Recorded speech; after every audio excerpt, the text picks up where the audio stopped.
Hi friends. இந்த கோயில் வந்து எங்கே இருக்குன்னா, இது வந்து சிறுமலை வந்து கீழே அடிவாரம் இருக்கு இல்லையா, அதுதான். இது வந்து கொடரோடு போய் அந்த கொடரோடுக்கு பக்கத்தில் தான் இந்த மலை வந்து இருக்குது. இங்கே வந்து எப்படின்னா, மேலே வந்து இந்த மலைக்கு கீழே வந்து ஒரு சித்தர் கோவில் இருக்கும். அங்கே வந்து சிவன் சிலையும் இருக்குது. சிவன் சிலை, அப்புறம் பிள்ளையார், அப்புறம் வந்து ஒரு சித்தர் சிலை வேறு இருக்குது. இது வந்து இந்த இந்த வழியிலே போனோன்னா மேலே வந்து வெள்ளிமலை இருக்கு இல்லையா, சிவன் கோயில் சிறுமலை, அங்கே போகலாம். ஆனால் வந்து இது பயங்கரமான ஒரு ஒரு அடர்த்தியான காடு ஃப்ரெண்ட்ஸ். இதுக்குள்ளே ஆனால் பாதை இருக்குது, பாதை உள்ளே போகுது. நிறையா பேர் போகிறாங்க, தினமும் வந்து நிறையா பேர் போகிறாங்க இந்த கோயிலுக்கு. ரொம்ப சக்தி வாய்ந்த கோயில்னு சொன்னாங்க. அதனால தான் நாங்களே ஃபஸ்ட் டைம் இந்த இடம் வந்தோம்.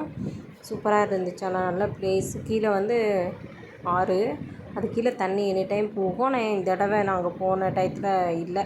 ஸோ நெக்ஸ்ட்டு டைம் இருக்கான்னு பார்க்கலாம், அடுத்த வருஷம் வந்து பார்க்கலாம். இது வந்து இந்த சிவன் கோயில் தான். சூப்பராக இருந்துச்சு ஃப்ரெண்ட்ஸ். இது வந்து ஏதோ சித்தர் வாழ்ந்த இடமா தான் சொல்கிறாங்க. இந்த மரம்லாம் அத்தி மரம். அப்புறம் நல்லா இருந்துச்சு. ஒரு ஒரு நல்ல வைப்பு. சூப்பராக இருந்துச்சு கோயில். நீங்கள் கண்டிப்பாக ஒரு டைம் போயிட்டு வாங்க.